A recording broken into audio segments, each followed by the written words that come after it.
তো আমার কাছে দুবাই এমন একটা জায়গা, এখানে ধরা খাওয়ার কিছুই নাই। দুবাইতে মানুষ আরো যায় ধরা দিতে, so one kind of thing.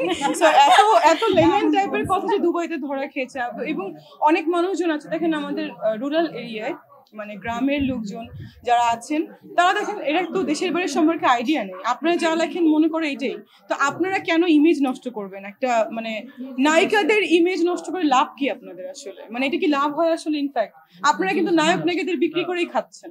So আপনারা কেন আমাদের এইভাবে আমাদের মান সম্মান নষ্ট করবেন? এর আগেও আমি দেখেছি, অনেক আগে জিকে শামীম নিয়ে নিউজ করেছে আমাকে, এর আগেও দেখেছি আরো কি যেন মাঝখানে সাকিবকে নিয়ে ভুলভাল নিউজ করেছে, এখন দেখছি যে গাড়িতে বসে ধরা খেয়েছে। কেন ভাই? লাইফটা হেল করছেন আমার, আমি বুঝি না। আমি কখনো কোনো পলিটিক্সও করি নাই, আমার ভালো লাগে না, আমি যাইও না টাকার বিনিময়ে কোথাও। আমি তারপরে কি বলে সেখানে একটা মানে প্রোগ্রামে গিয়েছি, গাড়িতে ধরা খাওয়া, আমার এটা কি ধরনের টপিক?